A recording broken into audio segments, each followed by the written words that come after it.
Las Biblias, por favor, en el capítulo 1 del Evangelio de Mateo. A manera de introducción, vamos a empezar una nueva serie en los grupos familiares que se llama La historia de Jesús en los Evangelios, la historia de Jesús en los Evangelios. Entonces vamos a, los siguientes meses vamos a estudiar todo el libro, todo el Evangelio de Mateo, todo el Evangelio de Marcos, todo el evangelio de Lucas y todo el Evangelio de Juan. Así que prácticamente vamos a pasar no solamente el resto de este año, quizá el próximo año de igual manera vamos a pasar todo este tiempo, porque quiero, desarrollar todo el Evangelio, y muchas de las predicaciones voy a basarlas precisamente conforme vamos estudiando en los grupos familiares. También voy a ir, haciendo lo que llaman una predicación textual, le llaman, ¿verdad? Textual, es decir, vamos a lidiar con el texto de la palabra de Dios. Y hoy quiero, como para dar una patada de arranque, quiero empezar precisamente con el capítulo 1 de Mateo, porque después de la semana de seguimiento del Domingo del Amigo, vamos a empezar con la lección 1, y precisamente este es el contenido que vamos a lidiar, obviamente, en un grupo familiar. Así que espero que tengan sus notas ahí, porque es necesario, especialmente aquellos que tienen la gran la gran bendición de asistir a un grupo familiar. Así que tomen notas, por favor, porque esto creo va a ser de mucha importancia para ustedes de aquí en 2 semanas, cuando estudien la lección 1 de esta serie llamada La historia de Jesús en los Evangelios. Hoy quiero hablar acerca del comienzo de la historia, ¿verdad? El comienzo de la historia. Y vamos a leer el capítulo 1 de Mateo mientras vamos, así que me van a tener un poquito de paciencia mientras vamos, avanzando. Voy a ir leyendo, ¿verdad? Vamos a ir lidiando con cada porción del capítulo 1 de San Mateo. Allá en los 60, los hippies, ustedes saben que los hippies pues se hicieron famosos en los 60, ¿verdad? Empezaron allá en San Francisco.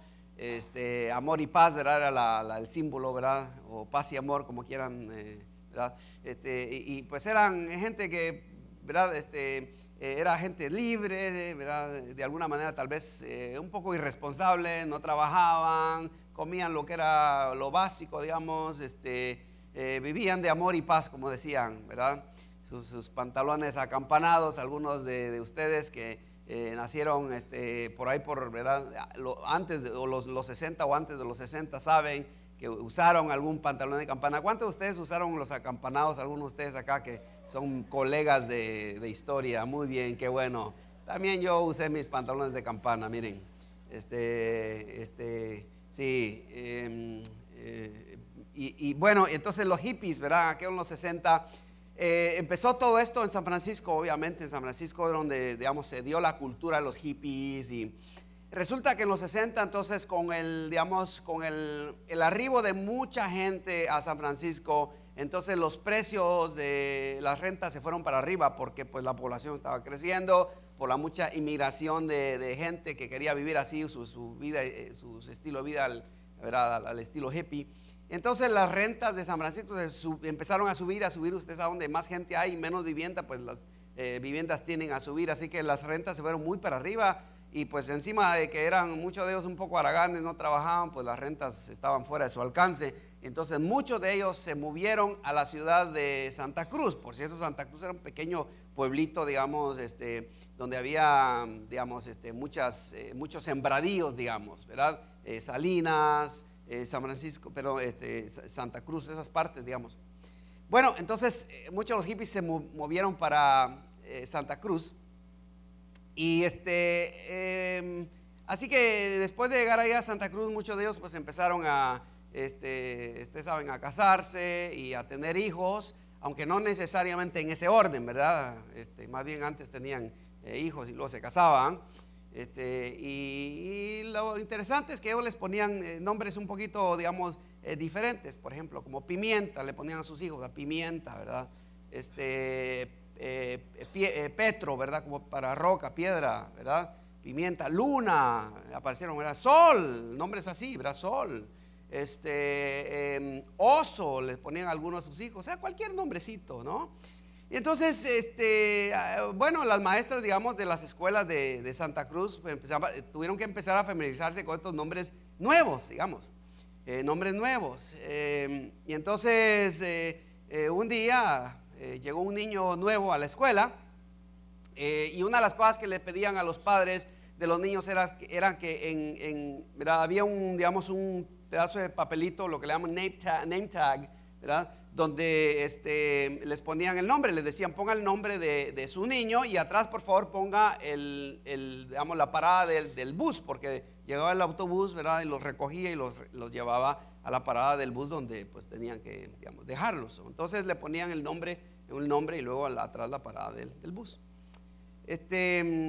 Así que, y quiero decirles que los name tags, esos, los que, ¿verdad? No son como los de ahora, que ahora los pegan, ¿verdad? Los pegan. Antes no existían esos. Se metían un plastiquito, ¿verdad? Se ponía el nombre y se metía un plástico y luego se los ponían acá, se los colgaban acá del pecho. Todavía hoy existen esos, ¿verdad? Son más caros, pero esa era digamos, la costumbre. Así que la maestra pues le da la bienvenida a los niños y le pregunta acá todos sus nombrecitos, ¿verdad? Hasta que llega a un niño que su nombre decía el naranjero. Entonces, bueno, el naranjero. Entonces, la maestra, bueno, como había pimienta y había el sol y había oso, pues también había el naranjero, ¿no? Así que todo el día ya, ¿verdad? Después, al principio era un poquito raro, ¿verdad? Pues llamarlo naranjero, ven para acá, naranjero. Y ya a las 10 de la mañana, después ya, era heather, naranjero, pimienta, pepper, ya era lo mismo, ¿verdad? Ya se acostumbraron los niños, así que todos le llamaban naranjero y el niño hacía caso. Vamos acá, naranjero, y se iba para allá el naranjero, ¿verdad? Bueno, llega la hora del autobús, ¿verdad? A las 3 de la tarde a recogerlos y entonces ya todos los niños, los meten en el autobús, suben todos los niños y entonces el chofer del autobús va viendo, ¿verdad? Dónde es la parada. Entonces sube el naranjero y le dice, oye, le dice, ¿en qué parada de autobús? Porque no veo. Le dice, dale vuelta. Y atrás, ¿verdad? Le da la vuelta al nombre y dice, Anthony. ¿Entendieron? Pobre muchachito. Todo el día le llamaron el naranjero cuando en realidad su nombre era Anthony, ¿verdad? El naranjero era la parada del bus.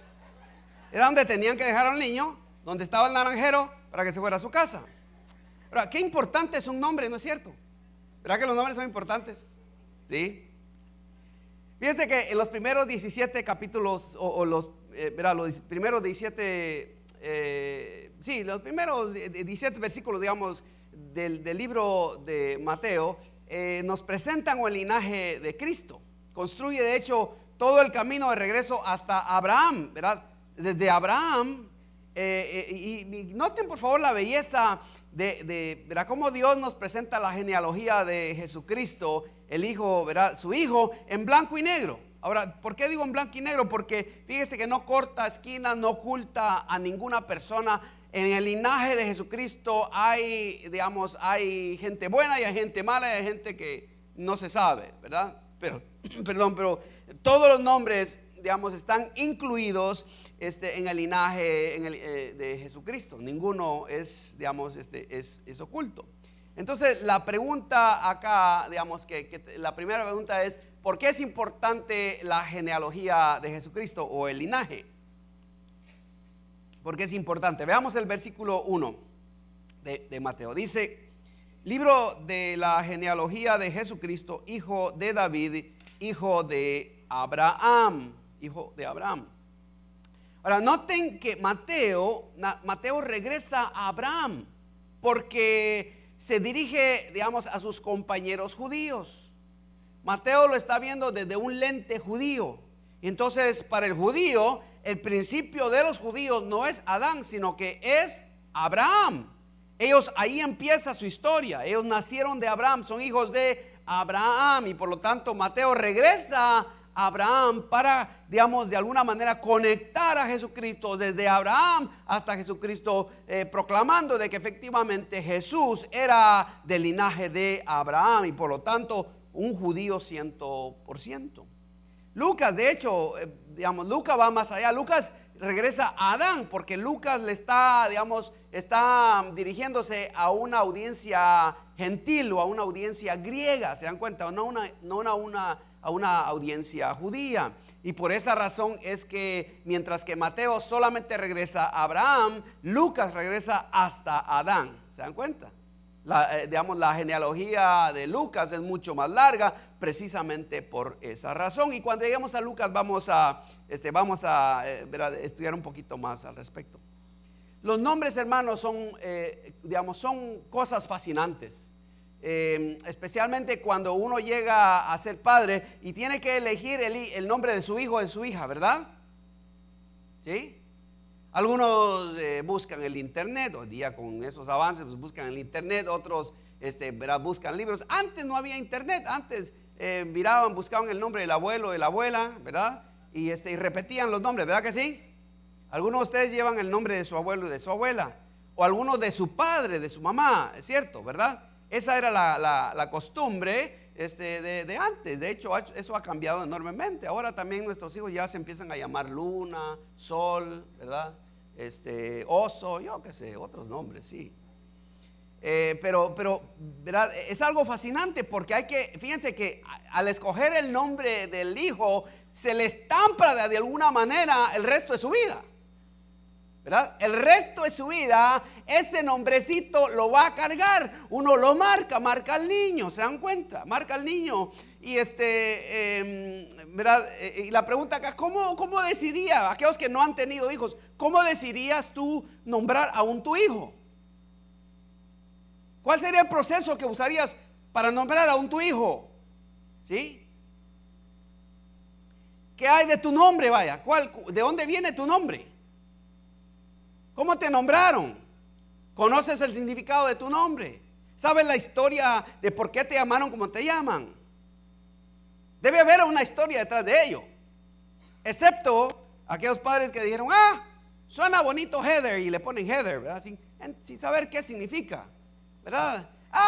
Sí, Joanna, y le ponen un nombre más aquí en los Estados Unidos, ¿verdad? Charlie, ya no es Carlos, ¿verdad? Charles, ¿verdad?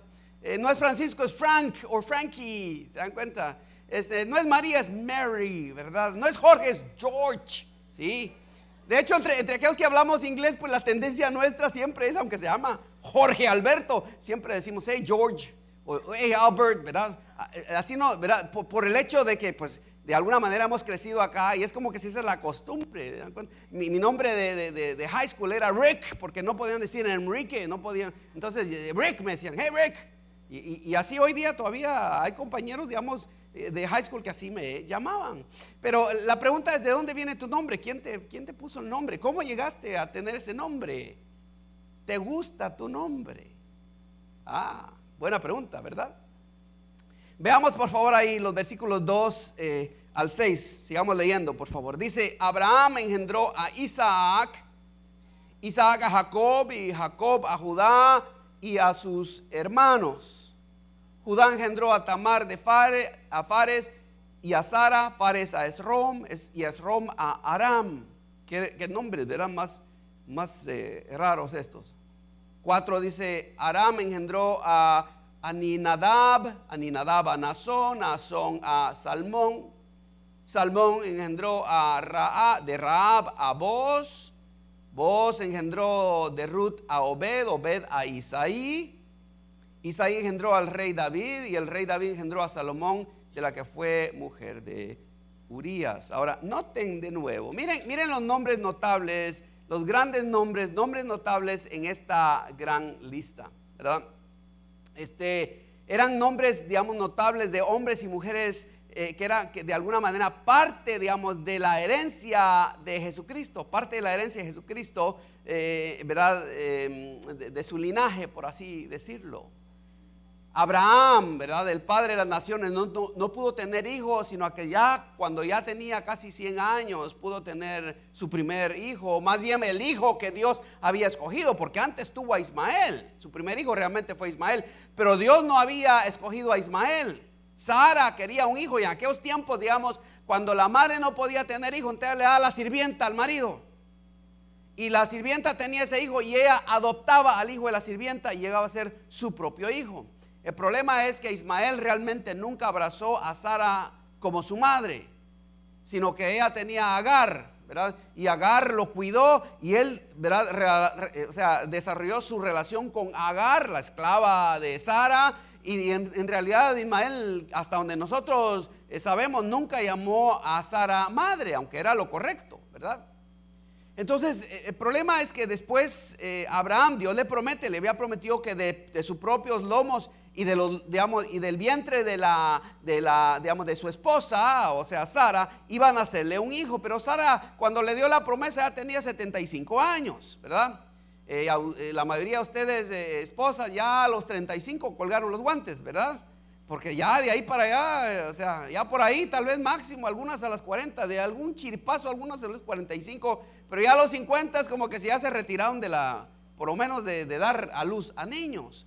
Bueno, esta mujer tenía 75 años y obviamente después de 75 años estaba pensando, ¿realmente será posible? De hecho, un día llegan tres ángeles, se le aparecen a Abraham y a Sara, y ella se ríe. ¿Será que esto tan loco, ¿verdad? Que yo voy a quedar embarazada? Entonces, de hecho, la raíz precisamente del nombre de Isaac es sonrisa, ¿verdad? Sonrisa, precisamente porque ella se rió, ¿verdad? Se rió, gracias a Dios no fue en tono de burla porque Dios la hubiera castigado, sino que se rió como qué chistosito, ¿verdad?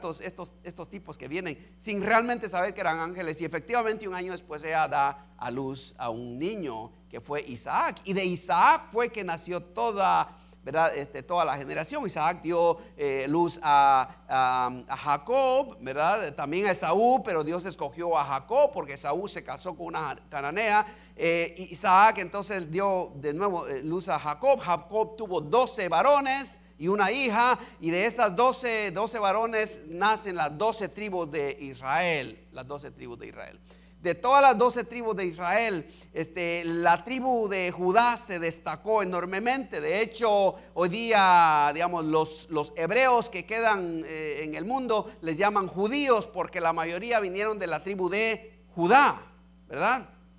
Entonces, Dios de nuevo le permite a Jacob tener 12 hijos. La tribu de Judá se destaca, ¿verdad? De Judá nacen los reyes, excepto el primer rey, Saúl, que era de la tribu de Efraín, ¿verdad? El único. Pero de ahí todos los otros reyes de la tribu de Israel, o por lo menos los reconocidos de parte de Dios, nacieron de la tribu de Judá. ¿Por qué? Porque después de Saúl vino David, y David agradó a Dios, fue el mejor, realmente el mejor rey de todos los reyes, aunque fue un poco malo también, pero Dios lo perdonó porque sabía su corazón. Y de David, ¿verdad?, nace todo este linaje. ¿Se dan cuenta? De hecho, cuando el Hijo de Dios está caminando, un ciego le dice, ¿verdad?, Jesús, hijo de David, ten misericordia de mí. O sea, llamarle a alguien hijo de David era un gran honor.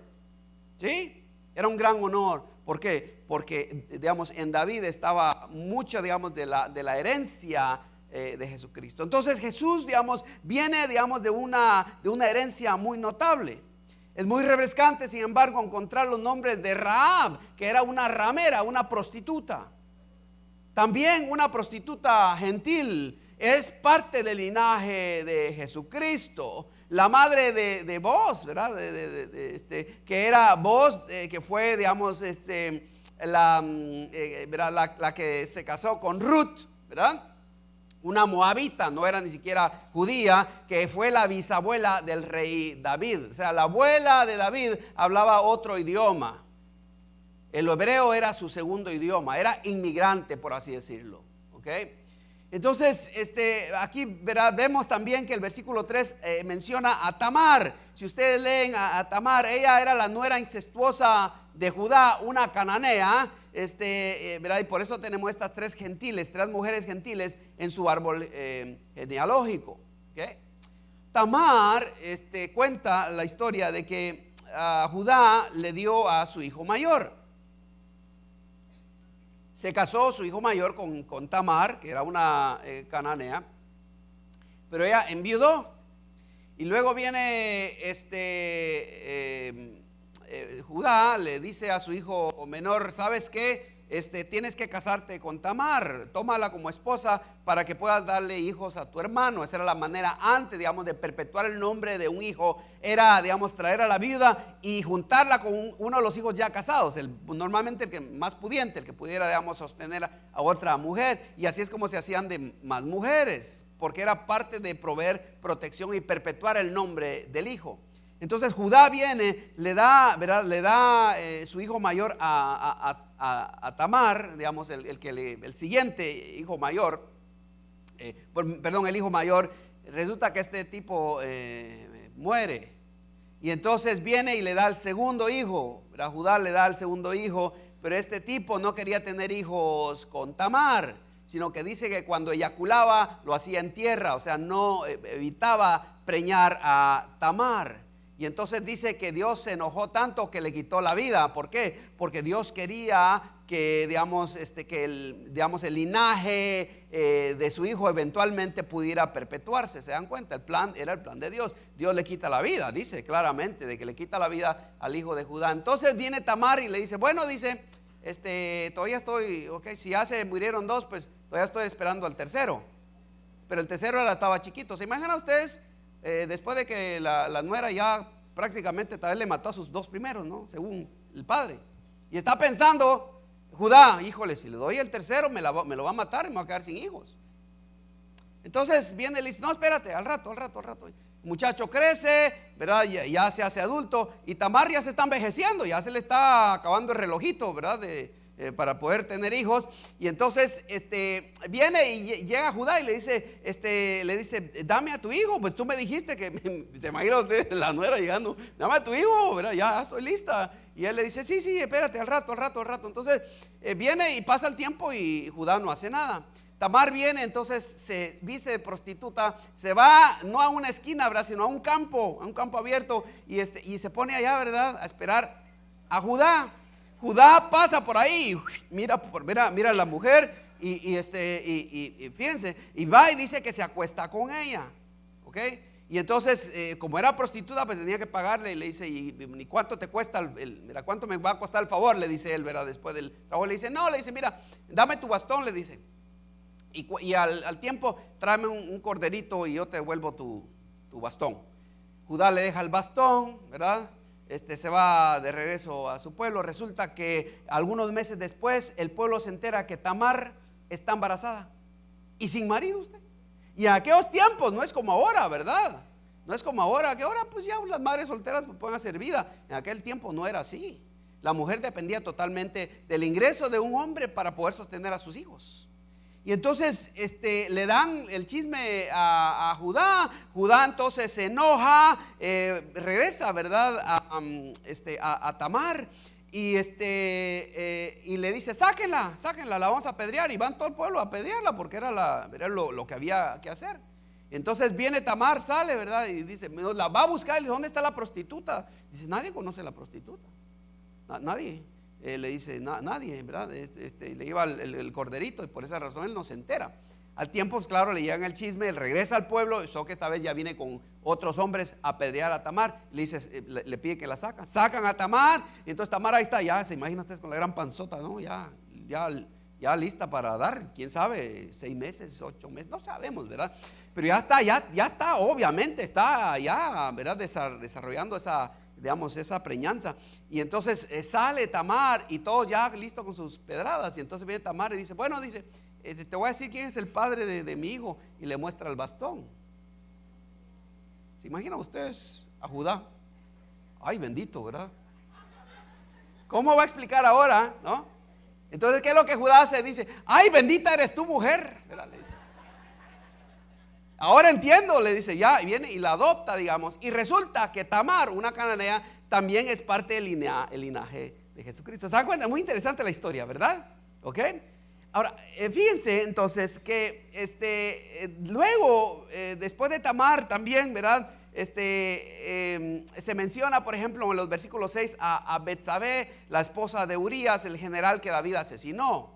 David asesinó a su esposo a fin de quedarse con ella eventualmente, y resulta que el primer hijo que tuvo con Betsabé se muere, y es el segundo hijo, Salomón, quien llega a ser, digamos, el el rey heredero de David.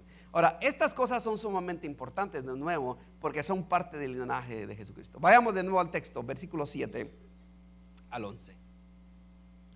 Dice: Salomón engendró a Roboam, Roboam a Abías, y Abías a Asa, Asa engendró a Josafat, Josafat a Joram, Joram a Usías. 9.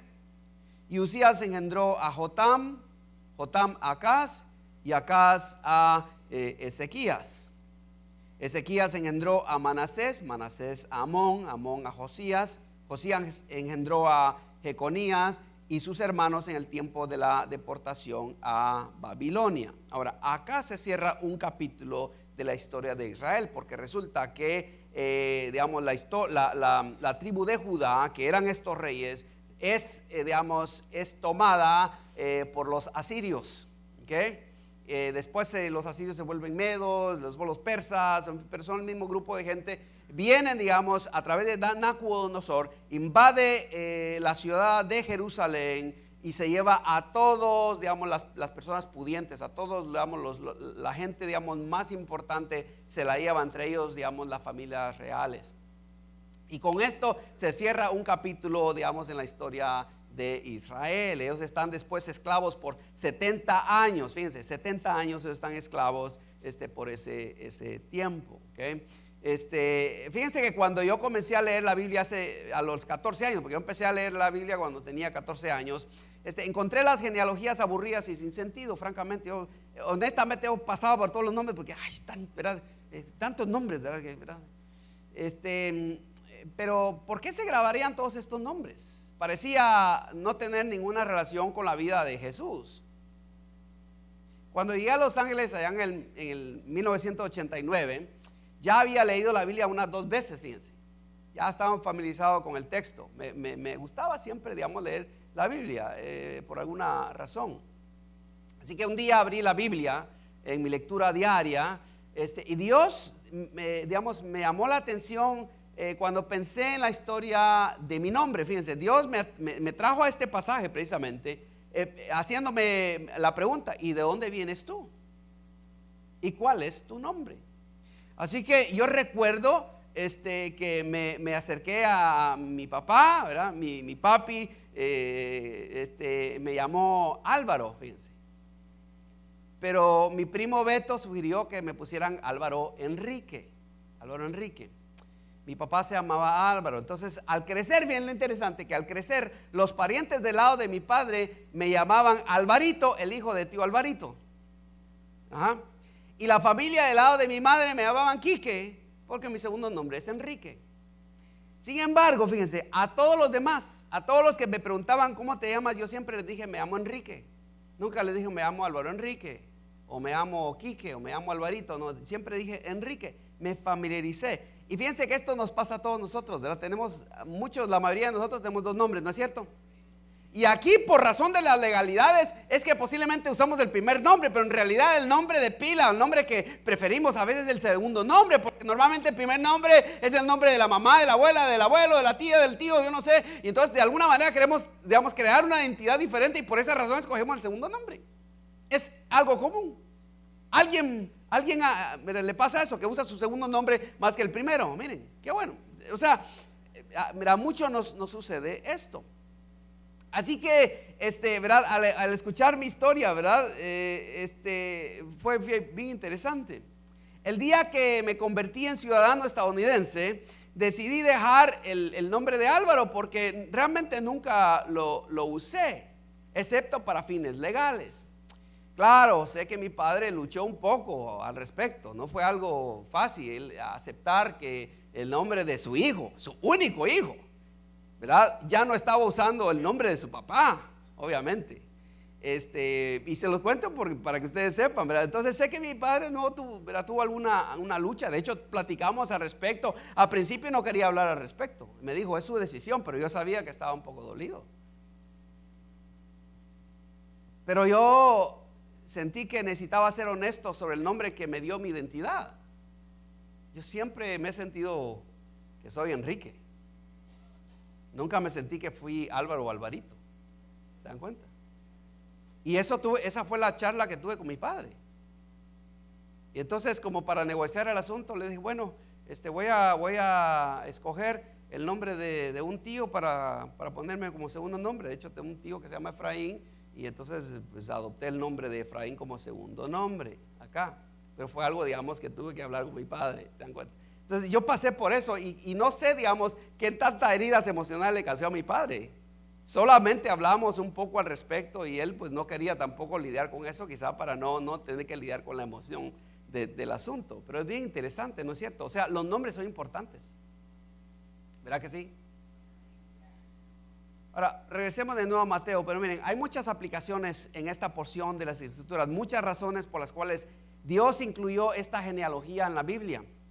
Pero la genealogía de Jesús cobra importancia cuando pensamos en nuestro propio nombre, cuando lo conectamos a nuestro propio nombre. La próxima vez que leamos alguna genealogía, pensemos también en cómo nuestra historia de alguna manera también tiene importancia y alguna relación también con esos nombres. Quizá eso nos ayude a leerlo un poquito mejor. Vayamos por favor al versículo 12. Veamos ahí el versículo 12 al 16. Dice: después de la deportación a Babilonia, Jeconías engendró a Salatiel, y Salatiel a Zorobabel, Zorobabel engendró a Abiud, Abiud a Eliakim, Eliakim a Azor. Azor engendró a Sadoc, Sadoc a Akim, Akim a Eliud, Eliud engendró a Eleazar, Eleazar a Matán, Matán a Jacob, y Jacob engendró a José, marido de María, de la cual nació Jesús, llamado el Cristo. Qué interesante, ¿verdad? Cómo cada nombre, cada uno de esos personajes fue importante en la vida de Jesús. 42 generaciones, divididas en grupos de 14. Mateo se salta, de hecho, algunos reyes y algunas mujeres. La mayoría sean reyes o las mujeres, digamos, eran personas anónimas, y quizá algunas de ellas, por ejemplo, demasiadas malas para haber mencionado. De hecho, uno de los reyes que se menciona acá es Manasés, que fue uno de los peores reyes. Uno de los peores reyes. Usted lea el Antiguo Testamento y encuentra el nombre de Manasés, y fue un hombre terrible, pero es parte del linaje de Jesús. ¿Y sabes qué, mi hermano? Estoy seguro que en tu familia también hay Manasés. Hay gente mala que nadie habla de ellos. Casi toda familia tiene un borracho, un ladrón, un drogadicto. Hoy día se han puesto de moda los homosexuales, pues un homosexual o una lesbiana. Todas las familias tienen, ¿verdad? Y no nos gusta hablar de estas cosas. De hecho, no las mencionamos, ¿se dan cuenta ustedes? Nos saltamos esos nombres, ¿no es cierto? Ah, sí, dice la hija de la tía, menciona a los hijos bien portados, ¿verdad? Pero el malo no se le menciona mucho. ¿Por qué? Porque hay ¿verdad? La relación, no nos gusta relacionarnos con gente mala. Sin embargo, en el linaje, ¿verdad? En la genealogía de Jesucristo se menciona aún las personas malas. Dios opta por no ocultar aún la gente mala, digamos, de su linaje. La razón por la cual, digamos, el linaje o la genealogía de Jesús es importante para nosotros es porque su nombre proviene de una herencia gloriosa. Viene de una familia, digamos, de gran historia, de dolor y de angustia, pero también de redención y esperanza. El vínculo mayor que debe establecerse es que Jesús, hermanos, puede rastrear o puede, digamos, conectar su herencia hasta el rey David y de regreso hasta Abraham. Él no era hijo de cualquiera. Venía de un linaje escogido de parte de Dios, digamos, destinado precisamente para una labor específica. Y llega, digamos, a José. José, ¿verdad? Está comprometido con María. Y nace Jesús. Sin embargo, hermanos, es muy importante que Dios no excluye ningún nombre al presentar y preservar el árbol ancestral de su Hijo. No oculta ni un solo nombre, ni uno de ellos. De hecho, tenemos muchos grandes nombres de hombres poderosos ahí en esa lista. Y luego leemos de estas 3 mujeres de las diferentes nacionalidades. De hecho, no eran judías. Y me parece refrescante saber que eran pecadoras que necesitaban salvación. Todas ellas eran pecadoras. Venían de un trasfondo que no conocían a Dios. Y estoy seguro que así como Jesús, digamos, en su linaje hubo gente que no conocía a Dios. También en el tuyo ha habido gente que nunca ha conocido a Dios. Algunos abiertamente se han opuesto a conocer a Dios. Este capítulo trata, digamos, el nacimiento de Jesús de alguna manera, ¿verdad? Desde la perspectiva, digamos, perpleja de José.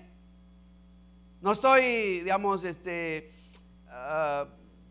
no estoy seguro de que podamos comprender realmente las presiones, ¿verdad? Las presiones que estaba José enfrentando al no abandonar a María o simplemente alejarse de ella.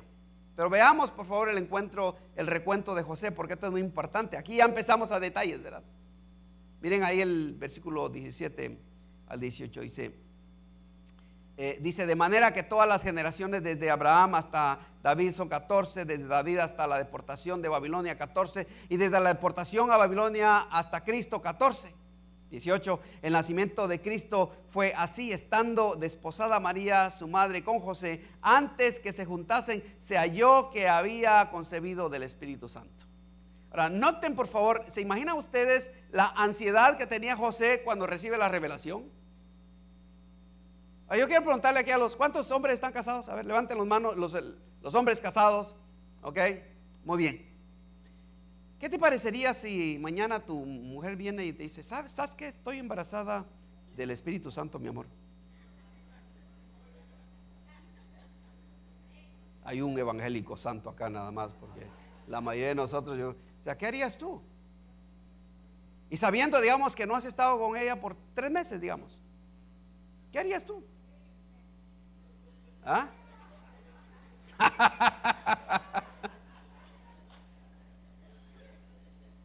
Ahora, ponte los zapatos de José. María llega y le dice, mi amor, estoy embarazada del Espíritu Santo. ¿Qué? ¿Que quién? ¿Que cuándo? ¿Sí? O sea, José sin duda pasó una ansiedad enorme, ¿verdad?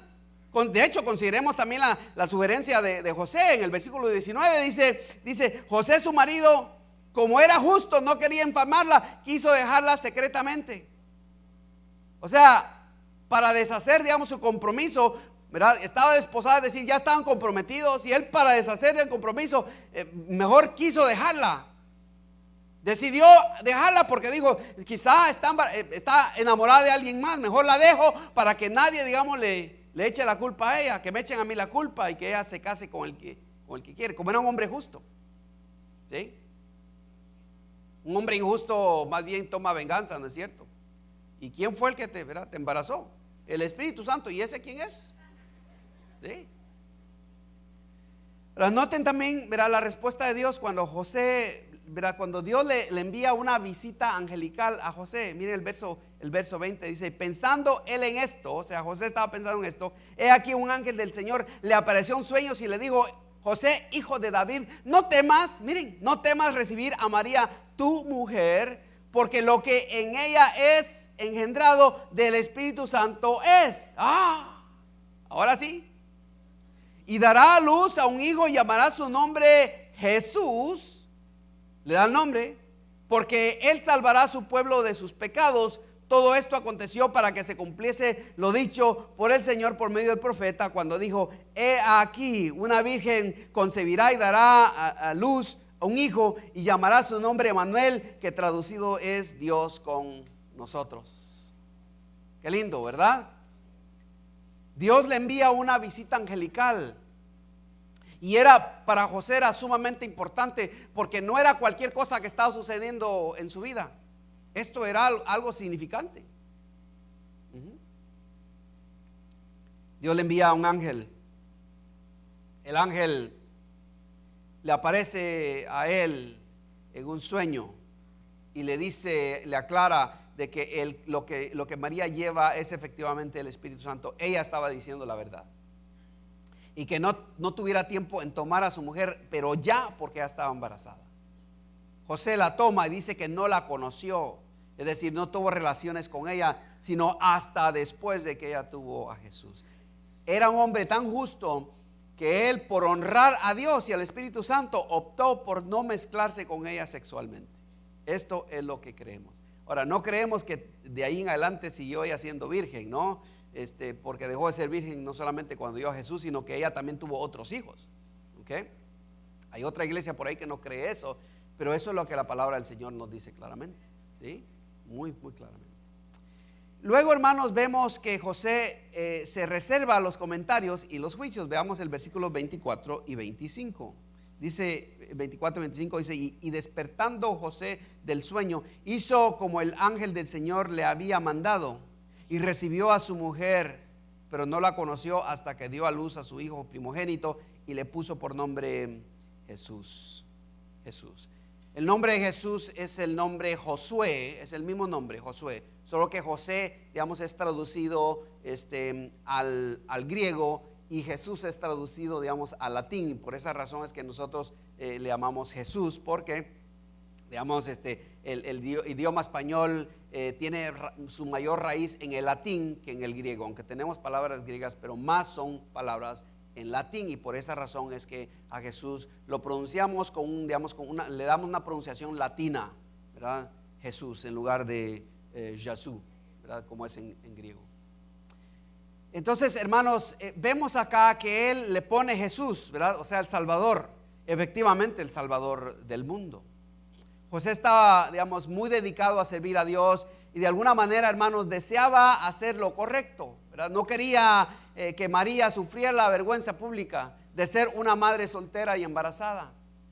Sabía que no era su bebé. Obviamente José estaba herido, estoy seguro que estaba herido, y por esa razón Dios le tuvo que hablar directamente, y un poco consternado, como, ¿verdad?, cuando María trató de convencerlo de que el niño dentro de su vientre era el mismo Hijo de Dios. ¿Se imaginan ustedes? No solamente que estaba embarazada del Espíritu Santo, sino que era el mismo Hijo de Dios.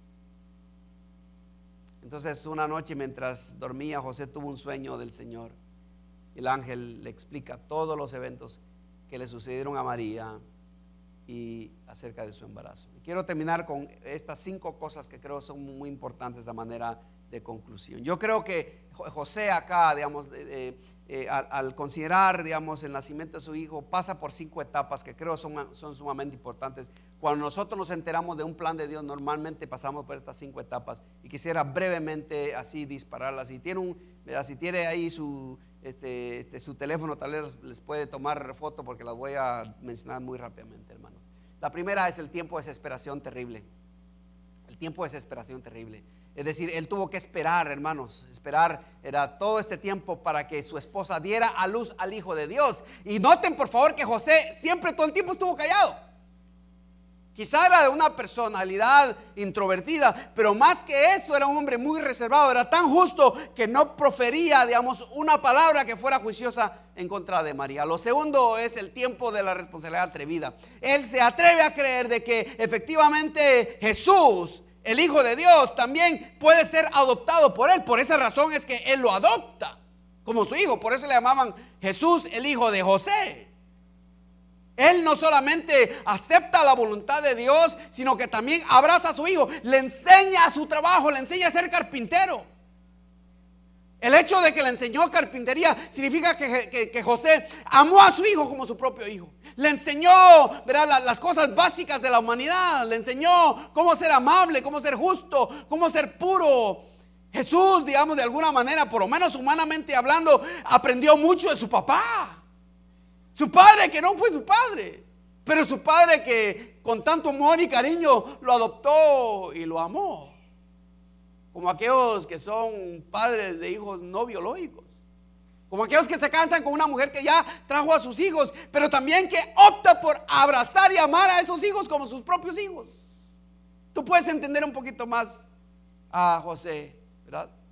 Pero él tuvo que atreverse con esta responsabilidad. Lo tercero es el tiempo de discusión deliberada. Es decir, que él tuvo que hablar y hablar. Sin duda, grandes charlas con María. María también miraba. De hecho, cuando ya Jesús empezó a crecer, a los 12 años, después lo vamos a ver, encuentran a Jesús que se queda en el templo y está discutiendo con los doctores de la ley. Y ella, ¿verdad?, después de regañarlo, le dice: nunca nos hagas esto. Pero ella también está pensando: wow, este niño es excepcional.